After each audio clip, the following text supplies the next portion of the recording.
Hello. Welcome to the Sunday meditation at the Light Institute of Galisteo and the Sanctuary of Light. We divide our meditation into 3 parts, and after each part I'll do a little short Om so that you can push the pause button and then meditate on that part as long as you wish before you go to the next and the next. In the first part of the meditation, we ask our divine higher selves to take form.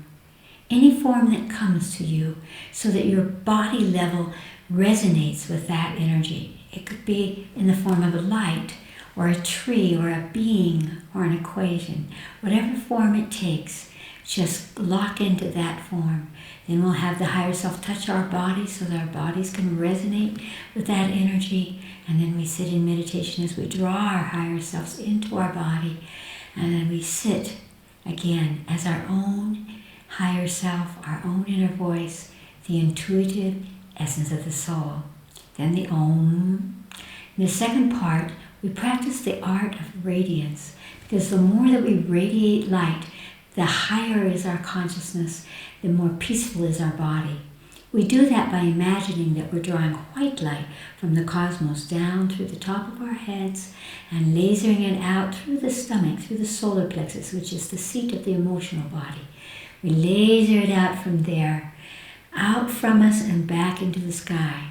This activates our visibility, our presence, and our purpose. It's very important to allow that light to flow through you and out from you. In the third part of the meditation, each week we pick a situation that's happening on the planet and we extend light energies to balance that.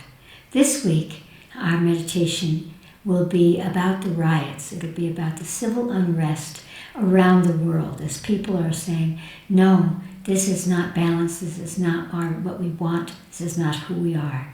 So let us send light to these riots so that they can be truly peaceful and powerful in that peacefulness and that purpose and not be infiltrated by negativity or activated by violence on anybody's part. Are you ready? Close your eyes. Take a deep breath into your body and breathe out slowly through your mouth.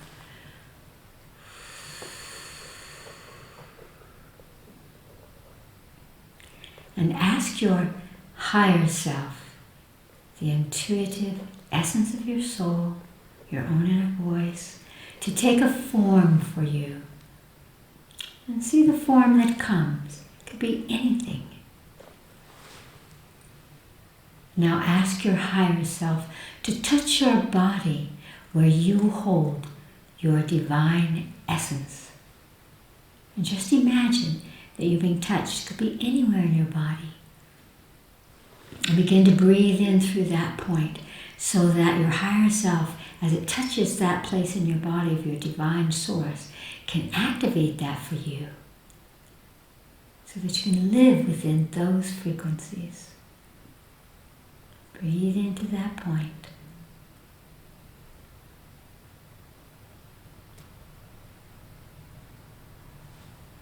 And now draw your higher self into your body. And allow your higher self to come into you. Sit in meditation.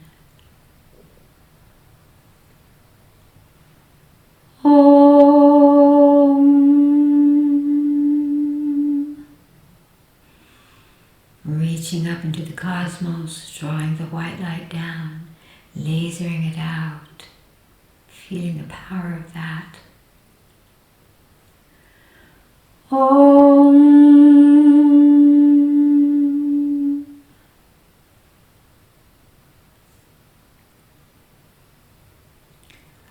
And bring into your mind's eye all of the rioting, all of the civil unrest, the speaking out against which is not and cannot be the future of us in our cultures, in our countries, and across the world.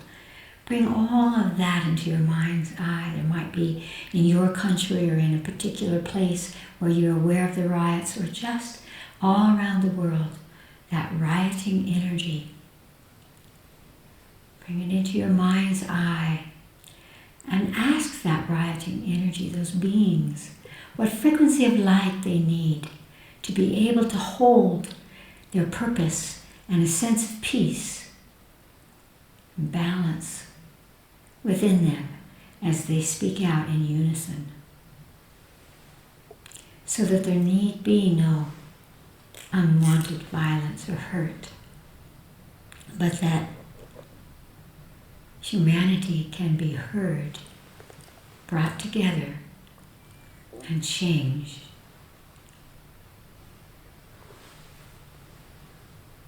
Whatever color comes to you, as you did before, reach up into the cosmos and draw that frequency of light down through the top of your head, that color, and laser it out to all of those riots, wherever they are, infiltrating them with these frequencies of light that bring balance, clarity, purpose, and peace.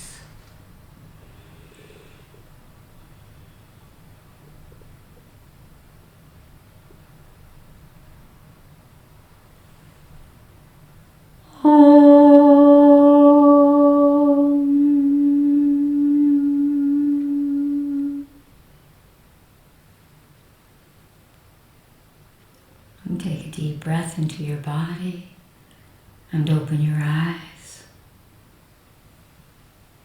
And thank you for joining us, all of us together, in these meditations. They make a difference. I hope that you can feel the peace that extends from you, that passes through you at this moment. The second part of this time together is called knowings. And in knowings, we receive questions from around the world about the situations, about anything. So any questions or themes that you would like to bring, just send them to the Light Institute, and I will attempt to get them onto one of these knowing programs. Today we have 3 questions, and Alison will give me the questions, and we will see what we can say about them. Alison. The first question comes from Germany, and this question has 2 parts. Dear Chris, first, could you please say something about the recent proceedings in the U.S. concerning racism and how I can deal with the upcoming anger and aggression I feel? I know that the best thing is to send light to the victims and to the police, but I sometimes feel overwhelmed. And also, will you please talk about which role Mr. Trump plays in this play? That is 2 very definite parts that are intertwined, of course. Because when we talk about the racism and the riots that are subject to those feelings and those experiences and those histories, they are intertwined with how we govern ourselves and how we allow someone else to govern us at this time. The anger that you feel may be yours, but may be that your physiological body, your emotional body is being stimulated, and the anger that you have held in your liver and your jaw all of your life is coming forward, and this just gives it a channel of expression. So you want to be aware. We all want to be aware. Is this mine? Is this about racism? Is it about what's happening, or is it something else? And if it's about what's happening, then we want to look at how we can be part of the solution. So what I would say is that racism is not just against whites, against blacks, or people of color. It's an energy of rejection of other humans. And we give it a tag because you're of a different color, or you're a different religion, or you're a different race, or your history, or whatever it is. And we create that barrier. That barrier is based on fear, which is always the underlying energy below anger. And so if we want to really be a part of that, we can indeed send light to the police and the rioters, but the police are doing what they're told to do, and the rioters are giving voice to justify and to make change. And so it doesn't belong to them. It's something intrinsic in all of us. For me and for the Light Institute, for our work of evolution of consciousness, it's an amazing evolution that is occurring right now. We have to dissolve this because every one of us who have come to Earth have come here, and we have all been all races. And so to have the illusion, which you may have inherited from your great-grandparents, their experiences, etc., to think that there's a difference, or we have to reject or punish or get rid of or put down another race, is couched in unconsciousness and darkness, and it will never serve humanity. So I feel that the best thing for us to do is to look for it inside ourselves. Again, it's not about blaming our forefathers. It's not about any kind of justification. It's about the seeds of it, because when one group holds that energy, it spreads out like a disease, and we carry that unconsciously within us. So what we can do is just simply look for that.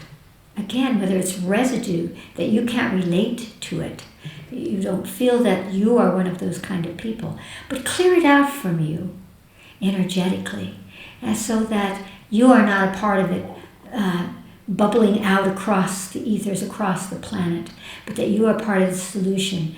Those that, whether you stand in the streets with the rioters, or you're sending light to the rioters, or the police, or the powers that be, that you acknowledge this and you claim it, because we have to claim something in order to evolve from it. So let's just do this exercise in consciousness very quickly. It's one you can repeat for yourself again and again, to clear this out of the seeds at the cellular level of our bodies. Remember that our cells hold, they are the threshold to our history, through many incarnations of the soul, through what we have psychogenetically inherited from our parents, etc., etc. We don't need these things. We need consciousness and clarity and choice. Close your eyes. Take a deep breath into your body. And ask your body where it holds some seed, some residue of racism, of judgment, of fear of others, of some kind of thought form that says, yes, but you are always this way. That's what we have with the police, of saying, oh, these people are always criminal. No. None of these things could possibly be true. So just ask. You might see the place or hear it or feel it. Where am I holding any residue of racism on any level, with any justification within my body? Again, see it someplace, or hear it, or feel it. Bring your conscious awareness into that place in your body where that residue exists, and ask it what frequency of light it needs to be released from you. Whatever color comes into your mind, into your consciousness, imagine that you're sucking that color into that place in your body. Feel it coming in, and as it comes in, that it's blasting out the seeds of that racism, the residues of that. It's clearing that energy within you, so that you will not carry that into the future, or into your day, or into your thoughts or dreams. Suck that light in again. Feel it coming into that place, clearing that energy of racism from that point in your body, and then command the trillions of cells of your body to hold that frequency, that color, so that as that color flows through your trillions of cells, all of them are cleared. And radiate that energy, that higher frequency from your body out through you, like a message, like a beacon that says, I am free of this. We are all human family. Breathe deeply and open your eyes. Thank you. I hope you will do this again and again and again. Each time you'll find a different place. We don't have to carry it. If we don't carry it, the world won't carry it. And we will find solutions. We will participate in reshifting the balance one to another. And the Mr. Trump. Oh, the Mr. Trump, the second part of this. Very important. Any leader, any president, any person who sits at the top of the pile, king of the mountain, has choices about how they wield that power. What I would say in this particular case is that this entity, this being, President Trump, who was put there by us, so we have to take some responsibility there, is playing a very important role in the evolution of consciousness. He is showing us, is this who you are? And what are you going to do about it? Who has the power? Who has the authority? Who is choosing? Who creates this reality? And so every step, every outcry, every message that he sends out, every Twitter that he sends out is calling upon all of us. Wait, how do we respond to that? So he's playing a central role as a being who is forcing us to either follow like sheep or make a catapultic leap that says, no, we will not destroy our earth. We will not fight against each other. We will not live in these small realities. And for that we can be grateful. And as we recognize that we have given this soul, and of course my higher self says that anyone that plays your opposite, that plays the honorable opponent, the bad guy, is very deeply related to you. You have called them in karmically. You can call them back out with consciousness. And so what we want to do is to be grateful that someone has come along to point out to us, is this who we are individually, collectively, culturally, racially, globally? And as we begin to say, no, not that, no, not that, we must begin to work through in our consciousness. Here comes the solution. Who are we? What is true for us? And how will we live that life that is true for us? I love what's happening now in that people are coming together and they are saying, no, Mr. Trump. This is not the time of the leader, not that kind of leader. It's not to blame him. It's not that. It is about how we have attracted a soul that represents certain values, certain questions, and we must come to answer them ourselves. And this is not just in the United States, is it? It's happening in Latin America, it's happening in Europe, it's happening in Asia, it's happening in Australia, it's happening everywhere. And this is what is exciting. Humanity is in a crossroads.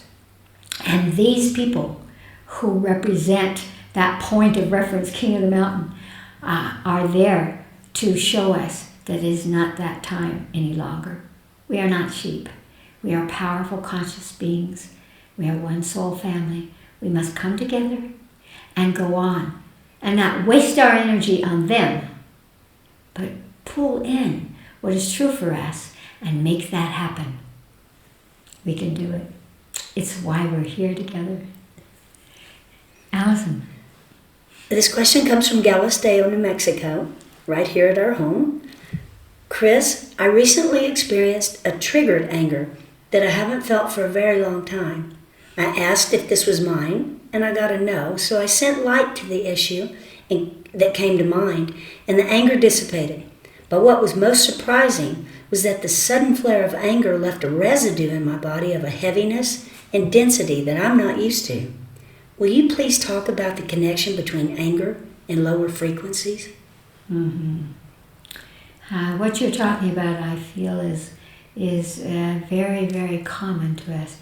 It's important to know that anger, in fact, all negative emotions, are very heavy. They're very insulated.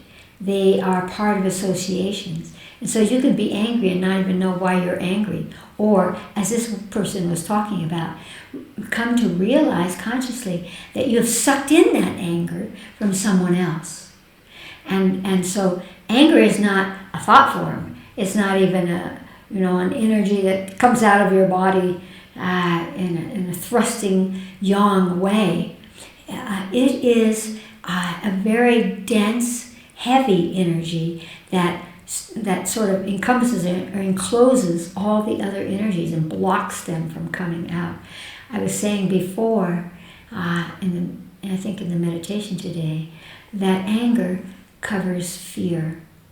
And so both of these kinds of energies are enclosing the body. They block the higher frequencies. And so they are very heavy. So even if you felt like the anger was released, but then in your body felt a stickiness or a tiredness or something, that was because there were the residues of the energies of the anger that were lingering in your body. There is something that's very surprising to talk about, and that is that your emotional body loves it when you're angry because it creates a stimulus, a chemical stimulus. And so what we're talking about here is that the anger as an energy was released, but the chemical reaction is still moving around in the body. Past the explosion of the anger was this chemistry, biochemical response that was created from that. What I'd recommend is, as much as possible, spinning around, opening your arms and spinning around. You cannot hold energy. It will release from you whenever you have an explosion of violence within you, which is what anger is, whether it's directed towards the self or the outside world. Taking a shower, getting water through you, drinking water, spinning around. You want to think of it as an energy that moves. And very importantly, just as this person said, it may not be yours, but your body will respond biochemically, physiologically, as if it were, because it associates to it and thinks it belongs to it. And that's why it's so magnificent to be able to ask that question. It's so simple. Is this mine? And if you get a no, then realize that there's a little work that you need to do, and that is not pulling in energies from other people or other situations, but to shift your energy so that your consciousness holds a place of light. You don't have to be angry. It doesn't serve you. It will not take you into the future. It will not bring you peace.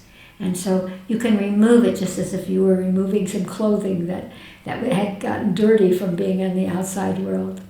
It's your choice. And consciousness is your tool. Thank you, Galisteo. And the last question comes from a small island in Greece.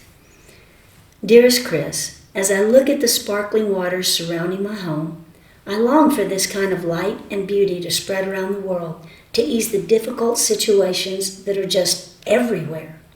Will you please give an exercise to help give beauty and light energy around the planet? There's so many exercises in consciousness that we could use to facilitate that uplifting of the energies, supporting of humanity. I think it's so important to send through our consciousness, through our actions, through our meditations, a sense into the world that all of this darkness is here as a part of our evolution of the soul. We chose it before we came. We are the solution. We are the answer to this. And so in terms of an exercise in consciousness, instead of holding, look at this terrible situation that we're in on a global level, we want to allow our consciousness to hold, again, maybe it's the sparkling sea. If you actually imagine that you are part of that sea, you will bring about a radiance that comes out of you that is part of healing this negativity. And so in our consciousness, we want to send that kind of energy out that people could find, where they can see the end of this, the light at the end of the tunnel, that they can look into the eyes of others and see health and see possibility. It's all what you're observing, what you're willing to observe. You can either see the down or you can see the up. And from my perspective, we want to see it all, But we want to live in the higher octave and offer that into the lower so that we uplift all that is going on this planet. This will not last forever. How long it lasts, whatever it is for you, whether it's a virus or an economic thing or an emotional thing, whatever it is really inextricably intertwined with you and what you hold as true or important or possible. So close your eyes, take a deep breath into your body, and bring this world into your mind's eye. Maybe you see a picture of the globe of Earth with its seas and its maps, continents. Maybe you see the people or the animals or the skies or nature. And then what you want to do is infuse the higher frequencies of light, the light of consciousness, the light of possibility, the light of potential into, as if it were seeding so that it could change what needs to be changed. So just breathe deeply and let your higher self show you a frequency of light, a color that will uplift us all.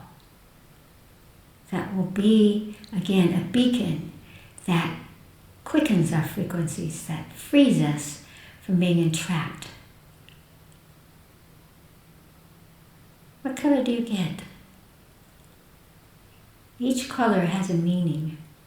And the question here is, what is the color that the earth, the situations need from you? So it's related to you. Look at the tone of that color. Exact frequency of that color. And draw that color from the cosmos down through the top of your head and out through your solar plexus. Laser that color out across the earth. Just feel as if it's flowing out. Might be like a river, or it might be like a sunbeam. But that energy of light, remember that the light dissolves away the darkness. It gives illumination, which brings us the answers, the potential, the possibilities. So feel as if as that light spreads across the planet, that we are already shifting, which is true. That things are changing, mutating, growing, evolving. So as you extend that light, let your consciousness embrace that everything is lifting up, that everything is evolving from this level to the next higher level.